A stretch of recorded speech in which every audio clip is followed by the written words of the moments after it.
Hey, everyone. Happy Wednesday. I am doing a special live stream today because I'm not going to be able to make it on Friday. Normally, we go live on Fridays at 10 a.m. Pacific, 1 p.m. Eastern. But as you know, my mother-in-law passed away recently. And so we just have like logistics handling the funeral and things like that. So not gonna be able to do the live stream this week. We're also not doing our Amazon live stream, which we normally do on Wednesdays at 3:30 Pacific, 6:30 Eastern. So thought I would come on here, do a live stream. As you know, I normally I always commit to do this live stream every single week, and even if it's not on the normally scheduled day and time. So gonna chat about some fun stuff today. So first and foremost, if you're in the chat, let me know where you're tuning in from. I'm trying to pull up the IG chat to see who's tuning in from there. And strangely, my IG chat doesn't seem to be pulling up, and I don't know why. I don't know if maybe I'm not live on IG right now. So I don't know what's going on there, but I am here, and that's all that matters. So let me know where you're tuning in from.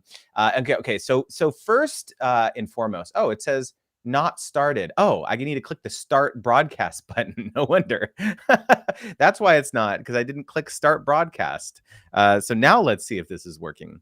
There we go. Now I can see myself. Perfect. Hey, Casey, what's going on? Thanks for tuning in to the IG chat. Let me know where you're tuning in from in the chat. So today we're going to talk all about brand deals. If you have any questions about negotiation, pricing strategy, please let me know. So first I wanted to start off and talk about pitching angles, because one of the things that we talk about a lot in my course is like, how can you reach out to brands where the thing that you're saying is interesting and has value and is unique, and makes them actually want to respond to you. I think that's one of the biggest frustrations when influencers like reach out to brands, is that they just don't get a response and they get very discouraged and they think that pitching doesn't work. And so one of the things that I teach is, how can you come at them with something, with like an angle that they haven't heard of, right? And so one of the things that I like to do is rely on news articles, because that's like a very easy way that you don't have to come up with like inspiration. Hey, Casey, thanks for tuning in from Texas. That you don't have to come at them with like, this like beautiful pitch every single time you follow up. And so there's two articles that I wanted to show you today. So let me share my screen, and those of you on the IG chat, hopefully you can see this. Let me share this. Okay, so this is an article that I saw on Digiday just like yesterday, I think, and it says TikTok creators with mid-level reach may be the most effective for brand partnerships. So it goes on to talk about how they split up different tiers. So like tier 1 is up to 1 million, tier 2 is 1 to 10 million, tier 3 is 10 to 50 million, and the result of this study was that brands that worked with creators in tier 1, around 540,000 subscribers, and the lower end of tier 3 received the best levels of attention, as opposed to the creators with the largest following. So the reason that I like talking about this is that, how compelling is it if you go to a brand with this article and say, hey, I don't know if you have seen this. Hey, Daniel, what's up? Thanks for tuning in to the stream. You guys, I had an absolutely incredible session with Daniel yesterday. We did a one-on-one consulting session, and Daniel is killing the game on TikTok. I think you've got over like what, 560, 600,000 followers on TikTok. He is incredible. So if you're not following him, go follow him. And he's also starting his YouTube channel. So thanks again for the support yesterday, Daniel. Hope it was valuable. And so, yeah, the thing that I, think is very, very valuable is that when you're reaching out to brand, especially if you're trying to do a follow-up, right? And you've already pitched them once and you haven't, they didn't respond, and you need to figure out, like, what do I say? You don't just email them and say like, like, just following up on this, curious what your thoughts are on my proposal. No, you come at them with a different angle and you say, hey, I don't know if you saw this article, but Digiday had a really interesting study about how mid-level creators on TikTok have the most value. And surprise, surprise, I'm a mid-level creator, right? So it's like, what types of articles can you find that will build your case, right? Like, to the brand. So it doesn't have to just be a recent article. Like the recent articles are easy because they're, you just essentially like sign up for all of the, newsletters that a lot of these free public, industry trade publications send out, like Digiday and Adweek and Marketing Dive and Influence Weekly. Influence Weekly is a great one because it's devoted to influencer marketing. Or the Creator Wizard, Brand Deal Intel newsletter, right? I curate a lot of these types of articles and use those in your pitches, right? Because marketers are busy. Let's face it, right? They're not just like sitting around and thinking about influencer strategy all the time. If they're an influencer marketing manager, maybe they are. But if it's, probably a mid-level brand who doesn't have a dedicated influencer marketing resource, they're doing lots of other things. They're not just doing influencer strategy. And so for you to come to them and be like, hey, look at this interesting article, that's very valuable to them, especially if you can, if it's like very relevant to, like, let's say a campaign that they're working on, right? One of the things I teach in my course is how can you use the types of posts that the brand is making on social media to help you sleuth and uncover what their marketing strategy is without even talking to them. So one of the things you can do is you go back and you look at, let's say, their posts from, last year or their posts from a couple months ago and just get an understanding of like, what are the types of things they're talking about? What are they trying to, promote on social media? Especially, like, are they partnering with other influencers? A lot of brands will like repost, right, or repurpose content from an influencer campaign that they did. And so you can actually see like, oh yeah, we loved it. They'll say like, we loved partnering with, this influencer, such great content, right? And so then you go and you like look at that post, go on that influencer's page and see what are the types of influencers they're partnering with. So you can get some insight into, like what are they trying to accomplish with their marketing strategy? Emily from Keto Twin said, for a second there, I did a double take. I thought this was Friday. It's not Friday. I'm sorry to like mess with your brain right now, Emily, but I mentioned at the top that not going to be able to do the Friday live stream this week. So I wanted to like keep on the schedule, giving you guys a live stream every single week. So pulling an audible, an impromptu live stream on a Wednesday. So thanks for tuning in, Emily. At Modern Flower Creation, thanks for tuning in. Nadia Danella, thanks for tuning in. So this is one article. The other article I wanted to show you, let me pull this over here. Let's see, you can see this. Yeah, so this is another one, how Mondelez International built TikTok's biggest snack brand. So Daniel, who's still, Daniel Agachi, who's in the chat that I did a consulting session with yesterday. He does this a lot. He'll work with brands to help them figure out their TikTok strategy. Like what types of things should they be posting? What, if they want to, what is their audience demographic? Who are they trying to reach? What's their ideal, consumer persona, customer persona? What is the types of content? Because like, especially TikTok is a very unique animal in that the types of things that brands can post on TikTok is very different than what you would post on like Instagram or like a long form YouTube video or something. So if you can like help them understand like what their strategy should be and help them understand the tone, the voice, like, and who better than a content creator who have seen success. And that's one thing that I tell creators a lot is like, you are really discounting your ability or your expertise because you really know what works on these social platforms and brands do not. A lot of brands will try to like repost a like, a 1 minute like long form YouTube video on TikTok, and that just doesn't work. Right. And then they'll like literally post it like landscape. And it's like, come on, no, that's not going to work. And so these are the types of articles that you can send them and be like, hey, like, look at how Mondelez has found success. I can also help you understand, how to, speak to the right, consumer demographic on TikTok.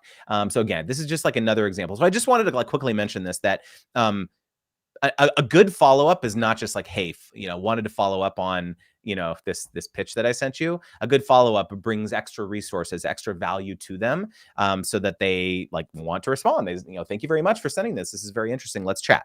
Hey, Dalji, Mara, thanks for tuning in. Dalji, you always like, I hope you notice that I always see you retweeting my stuff on Twitter. Those of you guys who are not following me on Twitter, I like probably post the most on Twitter. So if you're not following me, let me just do some like quick self promo here. I definitely noticed, Dalji, whenever you retweet my stuff, I'm very appreciative of that. I'm going to do some like quick self promo for my Twitter. My handle is at Justin Moore TFam. On Twitter. So if you want to follow me, I post lots and lots of stuff. I do threads. You can see I'm like live on Twitter right now because I'm like live in a bunch of different places. But thank you, Dalji, for that. I appreciate that. Yeah, DN Fam said, Keto Twins, I thought it was Friday too. Yes, I'm sorry. I'm throwing your guys' schedules off today. I'm so sorry, but wasn't able to do the live stream today. Hey, D, thanks for tuning in. Okay, so the second thing, ask some questions, guys. I am going to be totally candid today. I'm not as prepared as I normally are for the live stream because I just decided, I realized I was like, wow, I'm not going to be able to do the live stream on Friday, but I need to go live. So I didn't have much time to prepare, but I do have one other thing I want to talk about. But please leave some questions in the chat for your boy, so that I can you can help me out with some fresh content to talk about. Yeah, Dalji says, yes, you always provide so much value, so I need everyone to see it. Thank you so much. I appreciate that so much. Okay, so the second thing I wanted to talk about today is phone calls. I asked a question in my private Facebook group. I asked creators, like, do you like phone calls or do you not like getting on the phone with brands, basically? And I was very surprised to see there was a very mixed response. Some people were like, absolutely not, I hate phone calls. And some people were like, yes, I love phone calls. And some people literally say they avoid them like the plague. And this was very interesting to me because I have always found so much value in getting on the phone with a brand. Obviously, you want to like do some sort of assessment of whether or not this seems like a legitimate brand deal, and especially if like, does it really seem like they're going to pay you, or are they just like trying to waste your time, like, and getting like free advice from you? Obviously, you want to like vet that as best as possible via email before you agree to jump on a phone with a brand. But in my opinion, like, if you can assess that it's like a legitimate brand, a legitimate agency, it seems like they have a budget, and they just kind of like want to hop on the phone. I'll do that all day long. Like, there's a couple of reasons why I think getting on phone calls is valuable. Number one, it improves your confidence, right? I think that, we did a whole like live session in my course about 2 weeks ago, or was it last week? I guess it was last week. Time is flying. And Dee, who's in the chat here, she was my amazing guest of honor, talking all about confidence. And I think that really is one of the biggest hesitations that I saw. People talking in my private Facebook group about they just like feel like they'll clam up, and they don't. They feel like the brand is going to ask them something that they don't know the answer to. And it just feels like a very like scary thing to like hop on a phone with the brand, right? And it is going, yes, it is going to be that way for the first couple of times, but that's something that you need to push through, right? Because the more repetitions that you get under your belt, the more confident that you'll be. And so that's like one reason that I think is like push through that discomfort. And you'll be amazed at how much that increases your confidence. The second thing is that it allows you to learn more about their business and their influencer strategies. So I was actually talking with a creator recently, they were like, the brand was like wanting to hop on a call with them, and they had already submitted their pricing. They'd already like kind of done their proposal, but they weren't ready to like sign on the dotted line, basically, right? And they were like saying, hey, can we like, another member of our marketing team wants to like chat this through. It's like a little bit more than we're like accustomed to spending for an influencer strategy or an influencer activation. And I advise them like, yeah, go all for it. Like, jump on this call because you can like have a better understanding of like, okay, have they worked with influencers before, right? Have they done campaigns? What has been successful? What has not been successful, right? Can they send you links to previous influencers that they worked with? Like, what did they love about that? What did they not love about that? What are they trying to accomplish? What is success for this campaign going to look like, right? Like, what is their overall marketing strategy going to look like, right? I think that that's like a really important like thing that a lot of creators don't understand, is that this influencer component of their marketing strategy is just a slice of their are they doing TV ads, right? Are they running print ads, right? Are they doing like other types of digital ads, right? Like, working with influencers is just one very small part of like most brands marketing strategy. Like, if are they running like pre-roll ads on YouTube? Are they like running banner ads? Are they like sponsoring podcasts? Like, what other types of things are they doing? Right? Because like that gives you a much better perspective on like, how you can position your expertise, right? Because then you can come to them and be like, hey, like, oh, good to know that you are working with creators on this other platform, like on Pinterest or on, TikTok, or on, you're looking to work with bloggers, right? Because you really care about like SEO strategy. Like that was like one, really cool insight. Like, we started talking with like a major wireless carrier, telecommunications brand a couple of years ago for my agency. And they had just kind of reached out to us. This was like a funny story because we first connected with them like 3 years prior to when like 3 years prior to when we finally got a deal with them. So we were like working this lead for literally 3 years before we got the deal and got multiple deals. It turned into like a long-term partnership with them. So never give up is like my motto when it comes to like working with brands. But anyways, we basically uncovered that one of their like main success metrics as a brand was SEO, like search engine optimization. And so one of the things like that was just came out in like phone calls and conversations that we had with them. And so one of the strategies that we pitched them, which they ultimately chose to move forward with, was can we rank for certain keywords on YouTube? Because what they had found was that like consumers were going to their website to like learn more about their phones, and then they would go to YouTube to look for reviews. And so what we did was we specifically contracted 10 micro influencers on YouTube, like smaller creators on YouTube. And the whole purpose of the campaign was to rank for these like 3 or 4 like high value keywords that they were trying to rank for. And so we basically, we were very clear with the creators on YouTube when we reached out to them that, hey, like you need to be able to be flexible. Like part of the campaign is the brand needs to provide feedback on the title of your video and the description box. Because as we all know, like the titles and the description boxes are like very critical when it comes to ranking for keywords in YouTube search. And so everyone was like fully on board with that. Some people said, no, I don't want to like do that. I want creative control. And that's totally fine. We were like very upfront about it. But the 10 that we moved forward with were totally cool doing that. And it was like, they were positioned more as like kind of review videos. Right. And so basically the result of the campaign was that 7 or 8 out of the 10 videos that we did ranked on the first page of YouTube. Right. So it's like all this to say, and these were micro influencers. These were people with like less than 10,000 subscribers on YouTube. So if you have a very purposeful strategy about what you're coming in and proposing to the brand, when you know what they're trying to accomplish, it can be hugely impactful for them.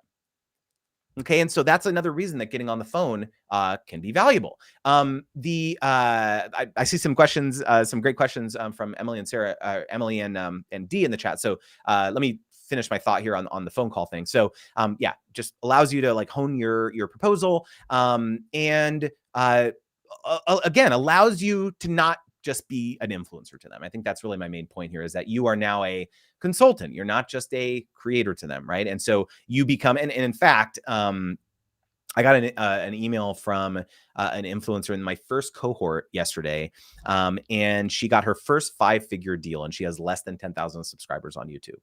And a part of the deal was not just content creation, that was part of it, but she is like essentially helping them with their influencer strategy for like 6-month period or something like that. So she built that into the deal. So I'm just like so thrilled, like that. It just makes me feel, and her confidence, like improvement, like since she first took the course, it literally has been night and day. And so she basically said, like, if you would have told me when I first took your course, like back at the beginning of the year, if I would have gotten like a $15,000 deal in less than 1 year, like I would have laughed in your face, basically. And so it's just like that type of feedback has just always been, it's just so fulfilling to me, and it never gets old. Honestly, it never gets old. So hopefully that's helpful. And Fiorella Cook, thanks for tuning in. Insights with Holly, Rich Smith, EDU, thanks for tuning into the IG chat. So we got some good questions from some folks in the YouTube chat. Okay, good question from Emily. What do you think about having the integration in a YouTube video only for a certain time frame, like 6 months, and to charge more for longer than that? Like you cut it out of the video in YouTube Studio if it's evergreen content after the contract is over. Very interesting. I think you and I probably saw the same thread on YouTube about this, Emily, yesterday. I mean, on Twitter. Someone was talking about this on Twitter. And I have like mixed thoughts on this. So first and foremost, I think you are, correct me if I'm wrong, Emily, but I'm fairly sure that you are not able to cut content out of a YouTube video if it exceeds a certain number of views.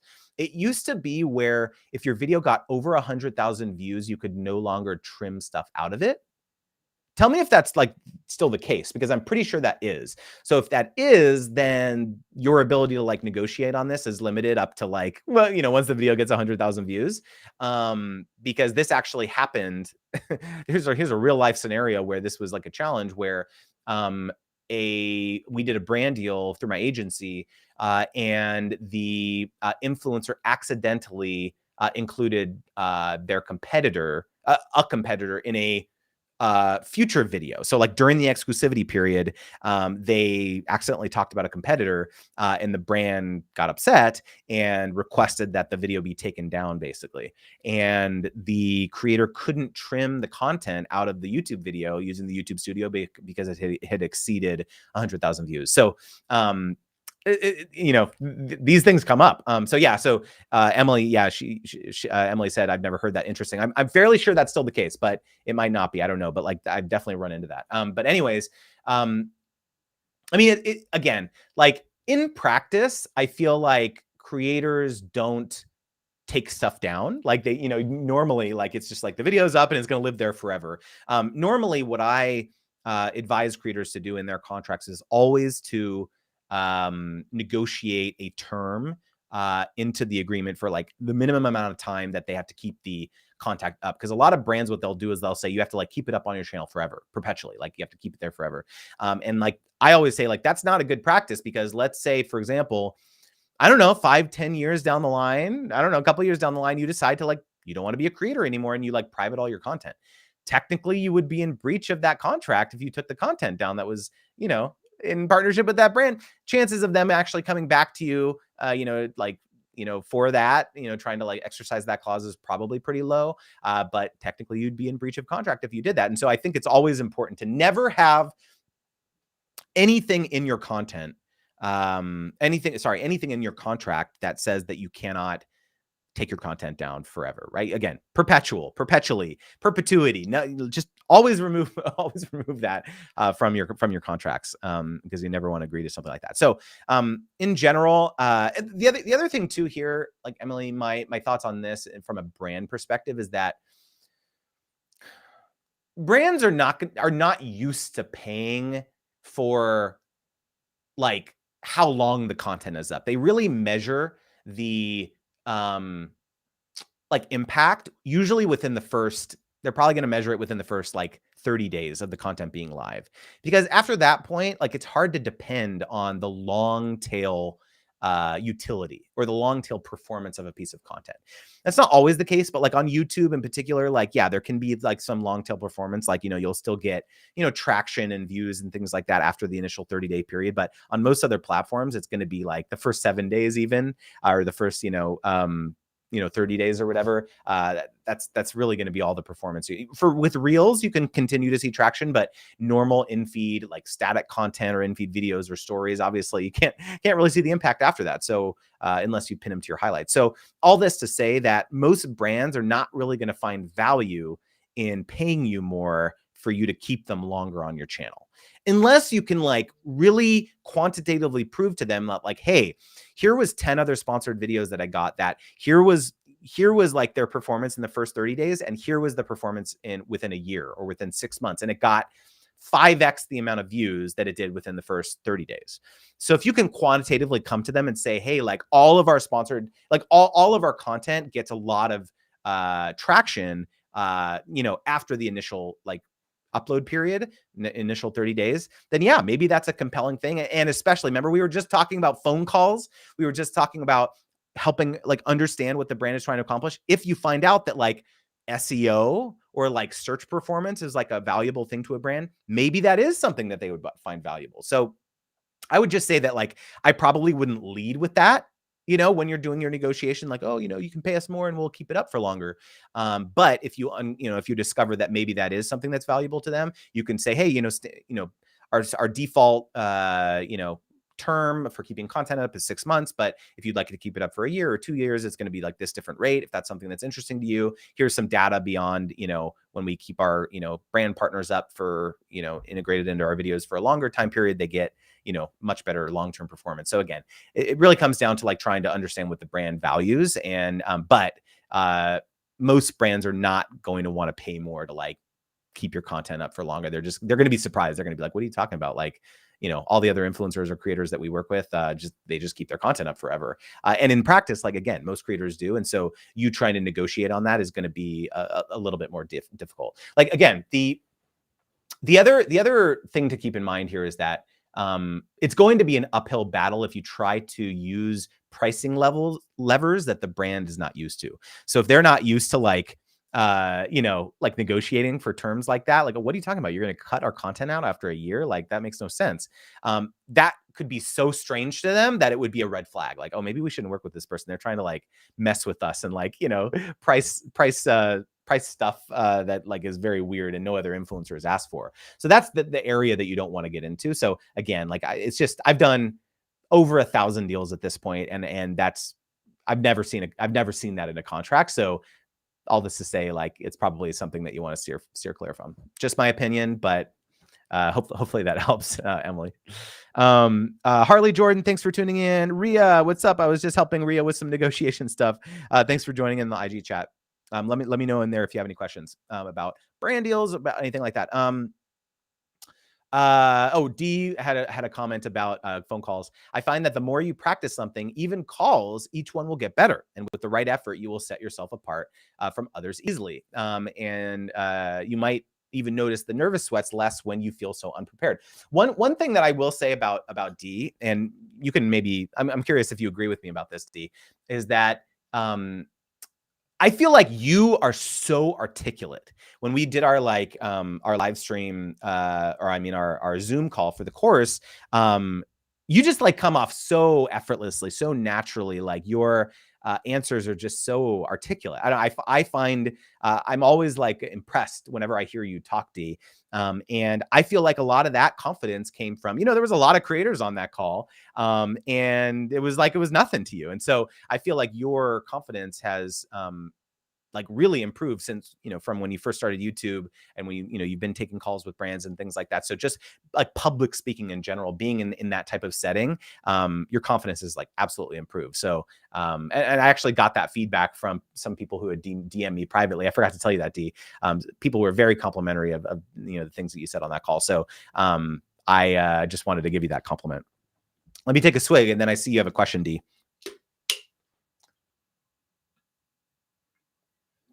I love when you guys ask me questions while I'm answering other questions, because then I'm primed up and I've got another question in the queue. So drop some more questions in the chat. And I am getting hot, guys. So I have this, like, April got me this like Levi's jacket. I think it's Levi's, is it? Yeah, Levi's. And I really like it, but it's like very fall. I feel very fall-like when I'm wearing this, and I'm getting like super hot.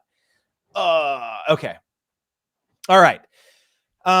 Okay, so next question from D. Justin, do you have any advice for building a website? I love this question, D. So first of all, let's talk about, hey, Ashley, thanks for tuning in. So let's talk about websites. So as a creator, do you need a website? I know a lot of, people who are traditionally bloggers. That's like how they got their start, as like, their blog. And I actually just recently launched my blog, my website, as like a hub for everything that I'm doing. And I haven't really talked about it yet, because it's not like exactly to the point that I want it to yet, but this is the start of my SEO strategy as a creator. So let me actually show you guys. Probably most of you didn't even know I have a website, but let me show you. And D, in fact, is helping me with it. So this is my website, guys. And I built this using something called Webflow. So it's basically a web host, and they have templates. So this is a template that I got, but I have tons and tons of articles on here, and a lot of it basically is like repurposing my YouTube content. So what I did was let me talk you through my workflow. So first of all, I'll just kind of like show you what it's like. So I have my articles up front. I've got featured articles, latest posts. And so I have I have my Instagram feed on here. I have a lot of stuff on here. And so one of the reasons for, sign up for my newsletter. And so one of the reasons why I decided to start a blog was because my long-term strategy is to start ranking for keywords related to influencer marketing for creators. So brand partnerships, brand deals, sponsorships, those types of things.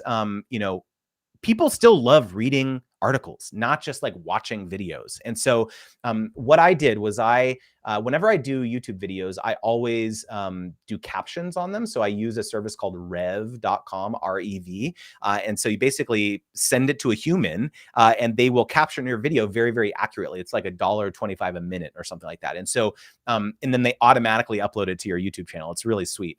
And so what I did was I hired a virtual assistant and they downloaded all the captions to all my YouTube videos and they turned those caption files into blog posts. So, for example, if you click on one of these, this is, you probably, if you watch this video, you probably remember this is my YouTube video. So basically you turned these like YouTube transcripts into blog posts, right? And added pictures and improved it for readability and things like that, right? And so I'm repurposing my content, right? And I am trying to optimize it for the keywords that I'm trying to rank for, like brand deal pricing and things like that. And so, you know, one of the whole goals is to start ranking for those keywords so that people can join my email list. Okay. And because really the main way in which I monetize on social media, on YouTube and things like that, I'm not making money on AdSense. That's not like my business model. Pretty much the only product I have, the only thing I charge for is my courses. And that's something that I only do 3 times a year. That will change because I'm going to have an evergreen course that, you know, you can enroll anytime. And so that will be a big change for me because I will have never had a product that anyone could like purchase right away. And so again, like I have a area for like courses right here. So you can see here, like, you know, I'm starting to like link out to some of those things. So again, this is the start of my strategy. And I'm going to start posting, you know, I'm going to start writing articles that I don't have YouTube videos for either. So I'm going to start pumping out, you know, hopefully the goal is to get up to like 2 to 3 articles a week. And so again, this is like just the start of it. And so I really do think that, you know, having a blog strategy is very critical as a creator because, especially as you start to like, you know, figure out if there's things that you want to actually like sell directly to your audience, whether it's like ebooks or courses or, you know, premium content or whatever, consult, you know, coaching, maybe you're going to do coaching, having a home base that you own that's off of the social platforms, I think is absolutely critical. So I would say that like the first, oh yeah, and Dean Fam said, I'm ready for some Creator Wizard merch. Oh my goodness. Yes, it's coming, guys. It's coming. And D, that's actually one project I need you to help me with. I need you to like, I have all the logo stuff and I need you to just like finalize getting all the stuff set up and getting the storefront ready and all that stuff. So we'll talk about that too. Okay. So, you know, the question was like, thoughts on a website. And so like the main advice I have is like, first and foremost is like, what is the point? Is the point to collect email addresses? Is the point to like try to rank for SEO terms? Is the point to try to own your audience? I mean, arguably it can be all of those things, but the format of your website is going to be different based on that. So if you, let's say that you're a coach and you don't really care about having a blog, you don't have time for that, you're not trying to rank for SEO terms, then, you know, the type of format of a blog that you want to have is probably pretty simple. It's probably just going to be a landing page of like just talking about your services. So, you know, like you know, you don't need a blog format in that, you know, for that type of strategy, right? And so I would say, but if you are trying to rank for like SEO terms and like you do have the ability to write blog posts in addition to the content that you're creating on social media, again, like I think it's very, very critical to like be thinking holistically about how you can repurpose your content. So as you saw with my blog posts, like it's all repurposed YouTube content, right? So it's like I download the caption file, I have, you know, a VA turn them into blog posts, and then it's like it's not like you're writing something from scratch. So that would be more of a blog approach. And so again, like the first things first, before you actually like, you know, sign up for Webflow or sign up for Squarespace or Wix or whatever it is, you need to figure out what your strategy is. Like, what are you actually trying to accomplish with a blog? Because what I have found is that the biggest trap is feeling like you need to have a blog and then letting it languish. You know, post like 3 or 4 articles and then you don't do it for a year. And I think that's even worse, because if you're going to do something, like really do it, right? And so I would say that you really need to be honest with yourself. That's another like question is like, do you really think you can commit to this? And if you can like repurpose your content, like for you, D, I know you do like Costco shop with me type content and shop, hauls and things like that. I would say probably the easiest thing that you should probably start doing on your blog, because I know you have a blog, is just do a roundup of the YouTube videos that you're doing. If you don't have time, pay someone on Upwork or Fiverr or something to go through your YouTube, like just send them your YouTube video and be like, hey, send me like, can you make like a quick blog post for me of like, screenshots, of like the item from my YouTube video and the items, and then link them on the Costco website. And then like turn that into a blog post so you can start ranking for Costco search terminology.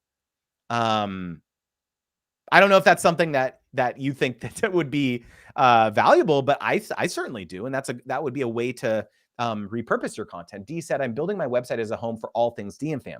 My creator goal is to grow my email list and rank well within SEO. I'm also using it to repurpose my content and take things to a new level. Love it. So it sounds like that might be a good strategy for you. And I'm a big fan of like, trying to delegate as much as you can. And like honestly, it's not going to cost that much money to like hire someone to be like, and especially like go through your back catalog of content on your YouTube channel too, because that's what I did. Is like I hired the VA. I don't know how many videos I have, maybe like close to 100 now on YouTube, and that was a project. It was like, hey, go through all my YouTube videos and make blog posts for them, and then the next, task is like once you clear out the back catalog and have created blog posts for all of my existing videos, then you start working like on an ongoing basis and like, okay, with each new video, make a blog post about it, this type of thing too. So it's like the first approach is like make a project out of it and like go through all of your Costco shop with me videos, D, and like start making those. Although maybe it's a little bit less relevant for you because it is timely, like the things that are offered at Costco Canada, on a weekly or monthly basis change.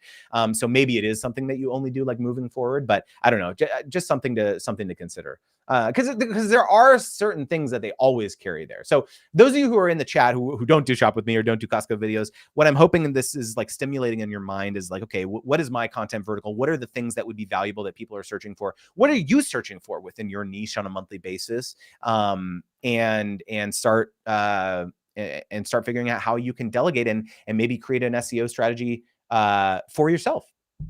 D said, Justin, I'm determined to build the site on my own. However, the offer I got from the hosting site is very tempting for consideration. Yeah, I mean, if you have an offer to like partner with a brand to like promote them and their host, by all means, right? If it's a service that you would have used otherwise, why not? Why not? Let me take a swig. Oh my goodness. I appreciate you guys rolling with me today. I am the last, as the last couple of weeks have been really tough for our family, and just trying to like, I would say that like, just candidly, I'm not very good at just like doing nothing, and like, most people, they have like bereavement, right? When something, there's like tragedies and things like that. But I do not do well as a person, just like sitting in my emotions, sitting in my feelings. It's just like a lot easier to kind of like distract myself with work, I guess you could say. I don't know. It's like, I don't know. I find it much easier to kind of like try to maintain a sense of normalcy, by continuing to do the live streams and stuff like that too. So I really appreciate you guys kind of rolling with me, with all this stuff that's been going on with my family. And again, like all the really, really kind, like notes and gestures, like we've received flowers from other creators that we've known for a really long time. Like just like care packages. It's just been like really overwhelming. I'm so appreciative of that. Yeah, D and Fam said, when I was grieving, I cleaned so much. That was my way of feeling normal. Yeah, that's definitely what April's going through for sure. She's just been doing like tons of cleaning. That's kind of her happy place. So yeah, totally feel you on that one. Yeah, and Daniel said in the chat, time is greater than money, right? And that's absolutely, Daniel and I were actually talking about that. And Daniel told me that was actually one of the reasons why he hired me for a consulting session, because like I haven't talked about this on the live stream yet, but like, guys, I just dropped $10,000 on a group coaching program for course creators. Like it was a one-time payment, like 10 grand, boom. I was like, that was like the most money I've ever spent in one purchase. Like, I was like, whoa, I'm doing this. I'm putting the credit card info in, like, dang, like this is crazy. But, like to me, it was like, I have gotten, like, with my course, like I have gotten to this point basically by bumbling around. Right. And I've gotten through it. I feel like I've gotten like a pretty far way, doing it myself. But that was like basically piecemeal. It was like connecting all the dots of all these different things, like listening to all these podcasts, watching all these like other YouTubers, like watching other course creators, like trying to talk to other creators, like paying for one-off, like 1 hour consulting sessions here and there from other like successful course creators and things like that. And I connected with these like amazing course creators. It's like a trio of course creators: Robbie Crabtree on Twitter, Andrew Barry on Twitter, and Marie, who runs a Notion course. And they're like these three, like I really admire them, like powerhouse course creators. And they are put together essentially this like group coaching program. It's a year-long, basically kind of like a mastermind, like a group coaching program. And it was $10,000. And so it was actually very interesting because I had like a one-on-one call with both Robbie and Andrew. And one of the things that they said to me, which was very interesting, the way they positioned kind of the offer was like they said, we feel extremely confident that we can get you at least 10 incremental enrollments on your course to offset the cost of this program.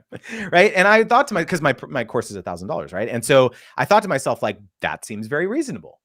However, and that was one of the reasons that pushed me over the edge to like do it. Right. And candidly, like I have shied away from talking about like the cost of my course when I am doing like talking about my course, because it's actually one of the things that I teach in my course, which is that cost should always be a secondary consideration whenever you're talking with brands, right? It's not about how much it costs to work with you. It's about all the value that you provide. Right. It's like, here's all, you're just like, boom, boom, boom, boom, boom. Here's all the things I'm going to give you. And then, oh, by the way, this is how much the investment is going to be to work with me. Right. And so by the time you get all the way down here and like a brand understands all the value that you're going to provide to them, it's like, oh, well, yes, maybe it's going to be a little bit more expensive than other creators that we're working with, but look at all this valuable stuff they're doing. And so that's my logic too, when I'm like talking about my course and like selling my course, is like, I'm going to be doing all of these things for you. And yes, it's $1,000, but look at all this other stuff that you're going to get.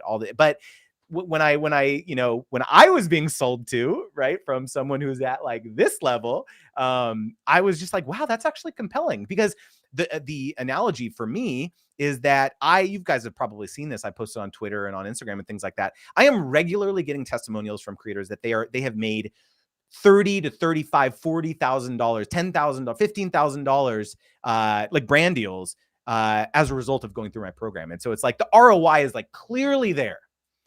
Right. And so it's like, maybe I should be talking about the fact that like people are getting these crazy returns on investment. And like, if you can get at least a brand deal worth $1,000 or make, an additional $1,000 than you would have made negotiating it yourself, like understanding these like negotiation strategies and things like that, then it's clearly worth the investment. Right. So it's like, I don't know. It's like something I've never, I don't know. Maybe it is like a strategy that I'll think about for the next enrollment period. But anyways, I just thought that was super interesting. Daniel said, don't forget us when you're famous. I will never forget you guys when I am famous. And that's hilarious. I'm never going to be, we've been doing this for like 10 years, right? And we've got over 1 million followers across all of our platforms. And trust me, I never forget like any of you, believe me. Yeah, Ashley said, yes, Justin, I love, I hear when creators do that. I had another coach who paid $10,000 on a course and made that back in one launch of their new program. Yeah, that's the other thing is like, so like another thing I did is I hired a copywriter for a 1-hour consulting session. This is someone I've hired. It was actually someone I hired for a session prior to launching my very first cohort, before I'd even launched the course. And they gave me just like a an incredible amount of value in like 90 minutes, let's say, about like, here's all the things you need to do before you launch. Right. And I like followed it like to a T. And then once I got to this point for my last cohort, I hired her again. And I said, hey, I'm so excited. Now I'm at this next level. How can I get to the next level? Right. It's like a game. Honestly, it's fun. It's like you're competing with yourself. Right. It's like, how big can you take this thing? Right. And this copywriter, she just helped one of her other clients do a $700,000 launch. So it's just like mind blowing, but it's like, if you can, invest in the right people to help you, like, it's like a Sherpa, like they'll help you, like, why not invest in that person to help guide you up the trail rather than like doing it yourself. You save time, and it's just like, it's invaluable, I think. You just have to kind of like, it's just like a lot of money to like drop down at one time. But yeah. And Ashley said, yes, you should absolutely talk about the ROI for taking your course. It's what sold me. Interesting, Ashley. Interesting. Hey, fourth born child. Thanks for tuning in. I didn't see you there. Interesting, Ashley. I guess the one reason, I think, or one of the reasons why I haven't done that in the past is that, I don't know. Maybe not. Maybe it is. Like, again, it's all about that kind of like value mindset. But maybe it is something I'll consider. Yeah, Nadia says, yeah, I can't sit still. I was in school when my mom passed away. When I went back to school, I went back as an adult. I took a week off, but I knew I couldn't not keep busy. Oh my goodness. I'm so sorry to hear about the passing of your mom, Nadia. Yeah, it's, everyone grieves differently. I think that's the thing, is like, some people can't get out of bed, and that's how they grieve, and that's totally fine. There's nothing, like, there's no normal way to grieve. And so whether you're busy, keeping yourself busy or whatever, I'm sure that it'll like hit me at some point, or hit us, like, I don't know. Yeah. Oh, what's up, Brian Homer, Falco family, Jazzo, thanks for tuning in. Yeah, Zawar. Hey, what's up, Zawar? Zawar, I was an incredible guest on this live stream maybe 2 months ago. And Zawar says, invest in teams. If done right, the ROI is positive, but hiring is tough. Yeah, that's, one of the interesting things is I actually recently connected with, there are these like startups now, these new startups that are like, they're these like new like companies that are like sending like they're coming to support creators that like operationally. So like, if you grow to a point where you need support with like managing, your giant, community, maybe you have like 500,000 followers, and you have a course, and you have, editors, and you have all this stuff. Like, there's a lot of infrastructure and a lot of processes and operations that you have to do when you get to that scale. And like, there's a lot of these really interesting companies that are popping up to help like kind of be your back office as a creator. Because still, even April and I, like, our business is kind of like stuck together with tape, I guess. We have a bunch of freelancers and things like that, editors and thumbnail artists and all this stuff. But it's like, would probably be more efficient to like have like one point person to kind of like handle all that. But I don't know, maybe one day. But even like for my course, like I'm definitely seeing like there's so much stuff that I'm doing. My blog is a new project. Like, I definitely want to restart the podcast, and like all the course infrastructure. I'm going to have the second course, copywriting, my email list, newsletters, my email automations, like email flows, managing like ads. Like, I haven't done any paid ads. Like, that's a big part of a lot of creators' businesses, especially who have courses. I haven't done any paid ads. So it's just like so much stuff to do for like one person to do. And so I'm sure at some point I'll need to hire help. But for the time being, I have some wonderful people helping me on a freelance basis. Hey, Coco, thanks for tuning in. Yeah, it's a lot of work. Coco says it's a lot of work, even for one person. Exactly. It's so much work. Coco, let me know. I know you've been full-time as a creator for a couple months now. Let me know how everything's going in the chat. I'm always so curious how that's going. Hey, Kamunto Bear, thanks for tuning in. We probably have time for like one or two more questions before the live is over. So let me know what questions you have. Let me see if I maybe missed anything in the chat. I'll scroll back up there. Hey, Blended Beauty, thanks for tuning in on the IG chat. Thank you guys so much for tuning in on a random Wednesday when I wasn't planning on live streaming. I came in fairly unprepared, not really knowing what I was going to talk about, but you guys made it amazing. And Dee said, my goal is to be full-time by 2022. Who's ready to cheer me on? I am Dee. Boom. Yes. Let's manifest it. Let's like speak it into existence. Actually, let's talk about this. This is a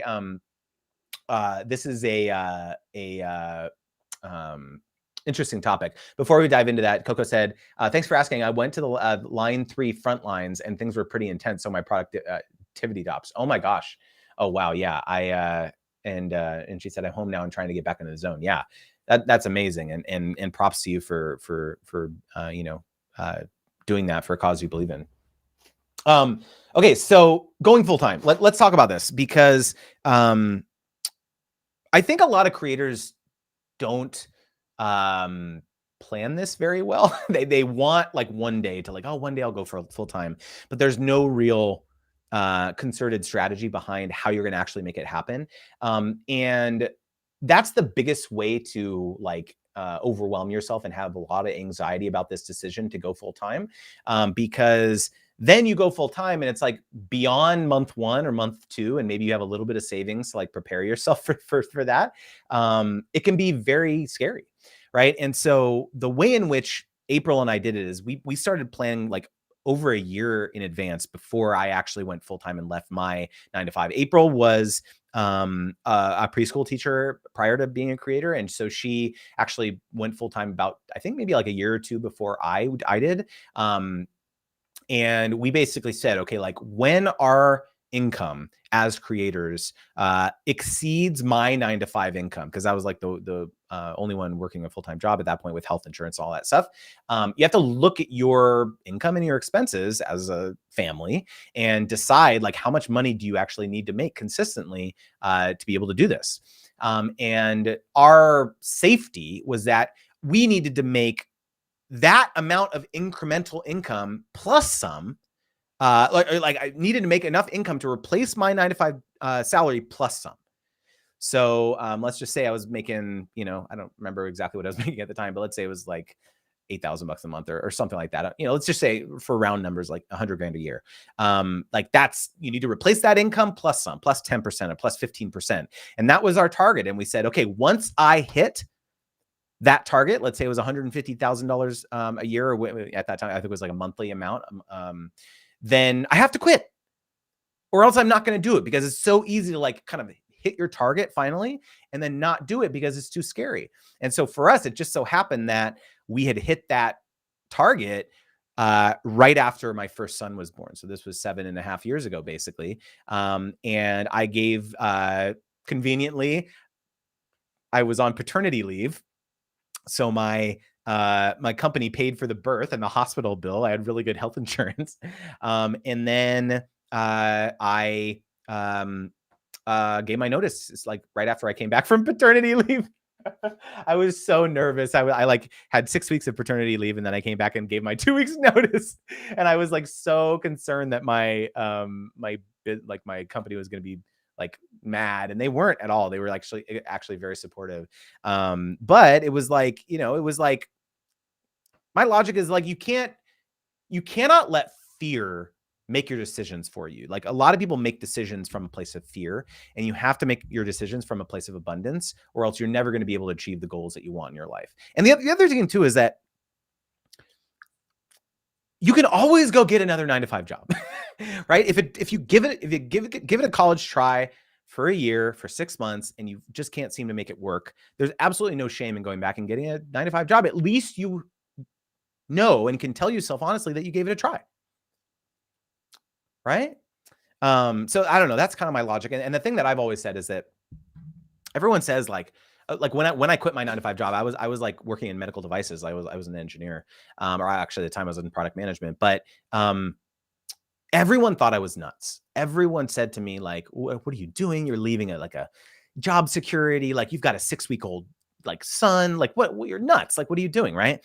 And in actuality, I think that in fact, having a 9 to 5 job is more risky than being a creator, especially if you've been building up your income as a, your side hustle income as a creator, because the cold reality of it is that in an economic downturn, and we saw this during COVID, we saw this during 2008, if you were like working at that time, that regardless of how much like of your blood, sweat, and tears and late nights and early mornings you've given your job, they will lay you off at the first sign of economic instability without a hesitation. If it means preserving the long-term viability of the company, they don't care. They're going to lay you off. They may do some things like having you like, take a pay cut, everyone, take a pay cut. But if they really have to, they're going to lay you off.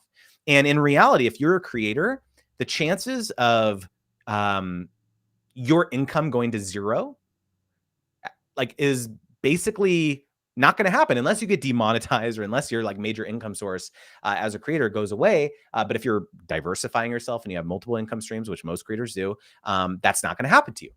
Right. And so, but that will happen to you when you get laid off. You'll get some severance and then your income will go to zero. After your unemployment ends, it'll go to zero.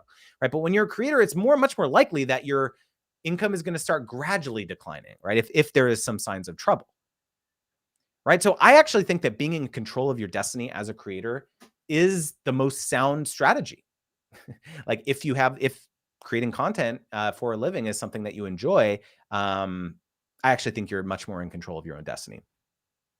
And Ashley said, we need a video, Justin, on how to plan everything you need to go full time. That's so interesting.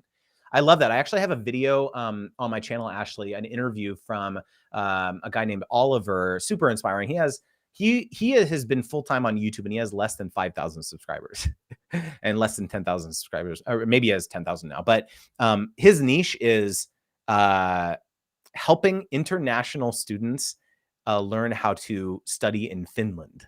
That is his niche, right? And he has partnerships with like two of the major players in Finland, like two of them, I think one of the major Finnish university and another like main like year-long ambassadorship sponsor with a like housing provider for like international students for Finland. So it's like so niche. Like, could you think of a more niche subject than that?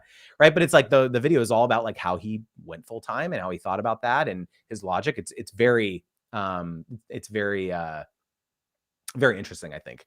So maybe check that video out, but I'll have to do another video on that. That's a great idea, Ashley. Coco said, I'd love a future video on accounting, unless we've already done one. So I have a video on creator money management. So that might be an interesting one. So check that video out, Coco, and let me know if that's like kind of the ideas that you had. Because I talk about like expenses and like how to manage your money and things like that. So let me know. I do have a video on that. And Dee said, I honestly feel like I'm already full-time, but I want my income to reflect being full-time because we all know our jobs as creators is full-time and several jobs in one. Yes, exactly. Oh yeah. And Coco said, I love this one. Coco said, nobody is going to live your dreams for you. Exactly. No one is going to live your dreams for you. That's like I feel like I need that on a mug or a t-shirt or something. And Ashley said, I 100% agree, Justin. After COVID, I think we all learned that it's much safer to work for yourself. 100%. I mean, that was one of the craziest parts. So there was like a 2 or 3 week period right after COVID where like April and I were freaking out kind of because like we had this like pretty substantial pipeline of brand deal partnerships and like just business in general that kind of like evaporated overnight because people were like so unsure, like, oh man, we had other income sources, affiliates and things like that too. But brand partnerships is like a big part of our business. And so we were like, oh wow, like this is like a big part of our income. That's like, we're unsure of like what the long-term outlook is going to look like for this, like during COVID and supply chain disruptions and things like factories shutting down.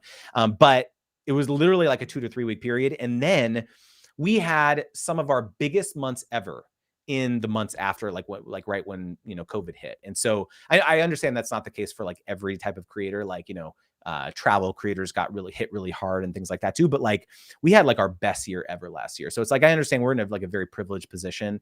And we totally are aware of that. But it's like when you're a creator, you are in control of your own destiny. And by the way, it was like, a lot of it was because brands were like figuring out like, oh shoot, like what are we going to do with this marketing budget? We can't like spend it on billboards anymore. Like no one's like going outside. Right. So it's like, what we got to allocate this, we're not going to like there was billions of dollars that was going to be spent for the Olympics, for example, and that was postponed. So where we do with this money? We got to spend it somewhere, right? So let's hire some influencers, right? So we were very fortunate to be to receive a lot of that windfall in terms of like reallocation of marketing budgets, but again, like being in control of your own destiny as a creator, I think is just the most powerful position that you can be in.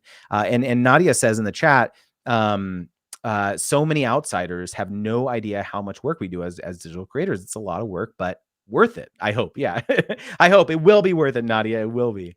But anyways, this was a wonderful, wonderful live chat. I appreciate you guys so much for tuning in. I did not tell anyone I was doing. I didn't send out an email. I said something on Twitter, but I didn't do it like any post on Instagram, anything on YouTube. So you guys just got this notification and you came and hung out with me. And I'm eternally grateful. I appreciate you so much. Ashley has one more question before the end the chat. Do you think COVID completely changed the industry to make brands focus on influencer marketing more? Yeah, absolutely. I think so.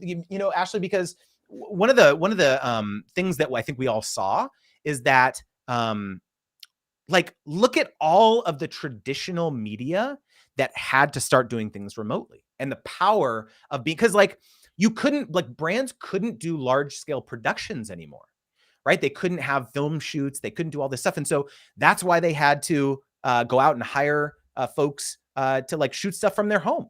And who does that best? Creators, because they're already equipped to do that. And so that was why there was a lot of budgets allocated to digital creators, because they've been doing this all like the whole time. Like they have all the video equipment, they have all the lighting, all this stuff. They can do it at their, in the comfort of their home.